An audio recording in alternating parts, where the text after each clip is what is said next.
பெரியவர்களே, தாய்மார்களே, நீ ஏன்டா இன்ன வரைக்கும் வந்த இப்போ வேண்டாம் வர்ற பையனா?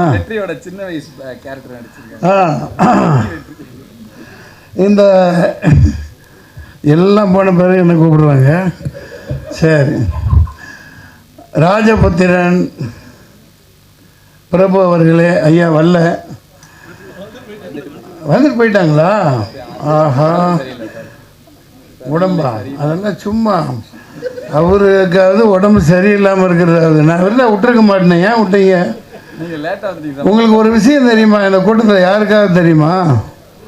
அதாவது அவர் அளவுக்கு இந்தியாவிலேயே குதிரை ஓட்டக்கூடிய ஆள் யாருமே இல்லை. ஜெயச்சந்திரன் சார் வணக்கம். பிரபு சார் கேப்டனே மிரண்டிருக்கார். பெங்களூரில் பயங்கரமாக படிக்கல ட்ரைனிங் எடுத்தவர். குதிரை செத்தாலும் அவர் இறங்க மாட்டார், கீழே பறப்பார். 120 கிலோமீட்டர் ஸ்பீடில் பறப்பார் பிரபு சார். அவருக்கு போய் உடம்பு சரியில்லைன்னா எப்படி? இன்னொன்றும் நம்ம அப்படியே விஷயங்கள் மறந்துடுவேன், சொல்லிட்டு போகணும்.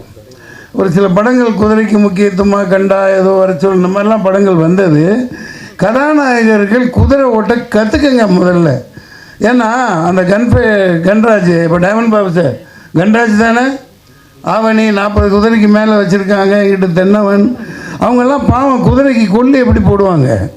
கதாநாயகர்கள்லாம் பில்டப்லேயே வாழ்ந்துட்டு போகிறாங்க. ஒரு குதிரை ஓட்டுற செய்கிறேன்னா குதிரை கற்றுக்கணும். அது என்ன ஒரு 1000 2000 1000 10,000 கொடுத்து கற்றுக்கிறதுல என்ன? கற்றுக்க மாட்டேங்கிறாங்க. பில்டப்லேயே ஓடிட்டுருக்குது, பில்டப்லேயே எல்லாம் ஓடுது.